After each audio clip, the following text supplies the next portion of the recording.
Hey everyone, welcome back to another episode of Stage 4 Thriver, where we embrace the integrative approach to healing chronic disease. I'm Nicole, a health coach, hypnotherapist, and Stage 4 Thriver. And today we're talking about food.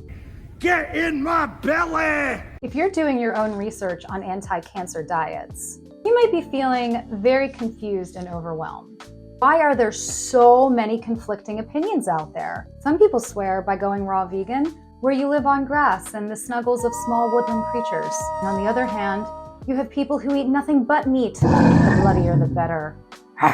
How is it possible for people to arrive at such radically different conclusions? And what are we supposed to do to decipher the riddle of what to eat?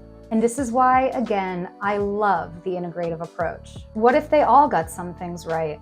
In fact, I believe that they do. I believe that there are some common denominators to all anti-cancer diets. I believe that this foundation sets the stage to not only an anti-cancer lifestyle, but a healthy lifestyle overall for everybody. Win-win. Today, we are going to take a look at 3 widely popular anti-cancer diets: the Mediterranean diet, the whole foods plant-based diet, and the ketogenic diet. I understand that there are more options out there in terms of ways of eating, but these 3 are definitely widely used and popular, and they provide a good starting point. We are not putting these diets into competition with each other to find out who is the winner. We aren't even going to be spending a whole lot of time looking at their differences. We are going to focus mainly on where all 3 agree. We're going to see what they have in common and where they get along. I believe that these agreements are a starting point for all of us, and they offer hard and fast rules that we can begin to apply today with confidence. Let's do it. All right, kids, put on your thinking caps because we're going to school. I made a Venn diagram for you guys. I hope you like it. Let's start with a description of what these diets are. The Mediterranean diet is a traditional diet of the Mediterranean region. It emphasizes whole foods, plant-based ingredients, and healthy fats. Animal products are used in moderation, and it is also worth mentioning that the Mediterranean diet goes hand in hand with a Mediterranean lifestyle, which emphasizes time with family and friends and regular exercise. Love that. The whole foods plant-based diet is probably the closest thing that we have to a vegan diet. Animal products are used very, very rarely, if at all, and often they are completely excluded. Many people following a whole foods plant-based diet may choose to go raw for a certain amount of time, which means they would eat uncooked vegetables and fruits.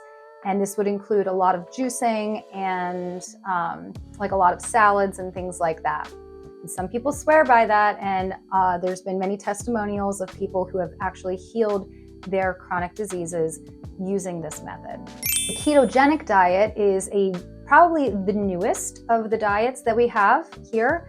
And this is quite different from whole foods plant-based in that it is a high-fat, low-carbohydrate diet, which definitely includes animal products. You can see that the differences here are going to be in the macro content of these diets, where the Mediterranean diet is the most moderate of the 3, and the whole foods plant-based is lower in fat and higher in carb, and the ketogenic diet is lower in carb and higher in protein and fat. The goal of the ketogenic diet is to get into ketosis, where the body switches its fuel source from glucose to ketones. This is where a lot of the argument comes into play that the ketogenic diet is therapeutic against cancer, because in this diet, your body burns up most of its glucose stores, which is often the way that cancer likes to feed itself. So those are the differences between these 3 ways of eating. The good news is, if you go ahead and take a closer look, you will see that the diets agree on a whole lot more than you might realize at first. First of all 3 of them embrace healthy sources of fat.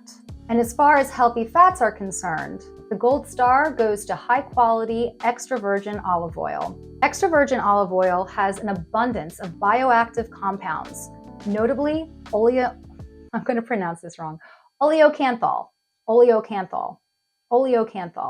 This compound is what gives olive oil, well, I should say high-quality olive oil, its peppery taste.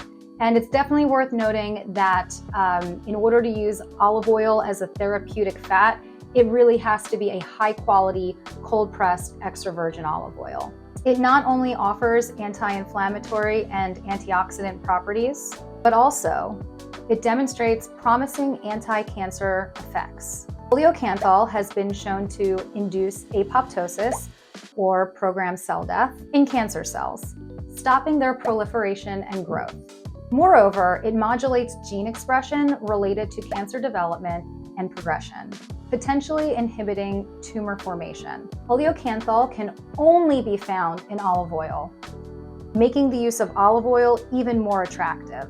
My nutritionist recommended olive oil so highly that he said you could even put some of it into a shot glass and take it as a supplement. It's that good for you. Here's the brand that I use. I will put it on the screen. Other healthy fats that get the universal green light are avocados and coconut oil, just something to keep in mind. All three of these diets have an emphasis on whole foods, which means no processed junk, additives, synthetic dyes, chemicals, artificial flavors. All of these are a no-no, and that's across the board. This step is a big one to take. It usually requires an entire makeover of your pantry. If you do this step in earnest, it will be sure to keep you busy for a little while, and the difference will be quite noticeable. You will definitely feel like you are making progress. While some plants would not count as keto, there are lots of veggies and low glycemic fruit that satisfy the requirements of all three diets. All the dark leafy greens are great. Eat them generously. Broccoli not only fits all three, but is especially anti-cancer due to its sulforaphane, a compound which has shown through extensive research that it targets multiple pathways involved in tumor growth, including apoptosis. In general, you should include a lot of cruciferous vegetables into your diet. Garlic offers allicin, which inhibits the growth of cancer, and onions offer quercetin, which modulates the immune system. Next up, berries. Berries happen to be one of my best friends. I eat them every single day. One thing that I learned from my nutritionist is that we need to consume things at therapeutic doses when we have active cancer. So I don't just take a couple berries and sprinkle it onto my oatmeal. My motto is eat berries like a bear. You think this guy eats just one? Or do you think that this entire bush was a goner by the time he was done with it? I eat an entire container at one time. For me, this is like the Pringles of the woods. Once you pop, the fun don't stop. I should have been a comedian. I eat an entire container a day. I crave them. Berries are amazing. They have high levels of antioxidants, vitamins, minerals, and phytochemicals, including polyphenols and the anti-cancer powerhouse, ellagic acid. Just eat them, a lot of them. Every diet loves berries. If you're feeling stuck and can't choose a diet, just do yourself a favor and eat berries like a bear. Unless you decide to go carnivore, in that case, just eat the bear. Refined sugar. Oh gosh, guys, can we just not open Pandora's box right now? If I start talking about sugar, we'll be here all day. I'm gonna go out on a limb here and assume that most of you guys know that refined sugar and cancer do not go together. You can't have a health channel without addressing sugar, I get that. So let's leave this enormous topic for another day. But for now, just know that the lowest common denominator across all of the healthy diets is giving up this sweet, sweet poison. As a matter of fact, I would argue that most, if not all, chronic conditions would improve if sugar was cut down or eliminated. There are many reasons for this, but let's just sum it up this way. Sugar consumption can stimulate the release of pro-inflammatory cytokines and increase oxidative stress, leading to inflammation and tissue damage. When consumed in large amounts, it can lead to insulin resistance and eventually cause diabetes. It promotes weight gain without providing any nutrition, and it's been associated with heart disease. And these are just naming a few. Although we do have some choice in our way of eating, it seems ubiquitous that at some point in time, we're going to have to silence our inner fatty. If that's a struggle for you, you're not alone. I'm right there with you. Mine still thinks she's invited to holidays and parties, and random Tuesday afternoons around 3 o'clock. Lay off me, I'm starving. Nuts and seeds get along with mostly everyone. They make a nice healthy snack, and they have a rich nutritional profile, including vitamins, minerals, fiber, and various bioactive compounds. Intermittent fasting is a tool that is either directly or indirectly associated with these diets. Keto and whole foods plant-based freely associate with fasting and promote its many health benefits. As for the Mediterranean diet, while fasting might not be mentioned outright, this seems to be structured into the diet as part of a traditional Mediterranean lifestyle, where many fasting principles are already built in, such as structured eating times, eating leisurely and mindfully with loved ones, and not too much snacking. Great, we have some solid principles. How do we put it all into practice? Here are some ideas to get started with an integrated approach to diet. Number 1, include a variety and an abundance of low glycemic fruits and vegetables. Every meal should have fresh plant-based foods. Eat broccoli as often as possible and use high-quality olive oil in your cooking, on your salads, and even consider taking it as a supplement. Fill out your plate with slices of avocado to make whatever dish you're eating more filling and to add extra fat and fiber. Eliminate processed food as much as you possibly can. No dyes, no chemicals, no additives. Eat berries like a bear. And keep nuts around as snacks. Kick refined sugar to the curb. You don't need it. And consider time-restricted eating. All right, my friends.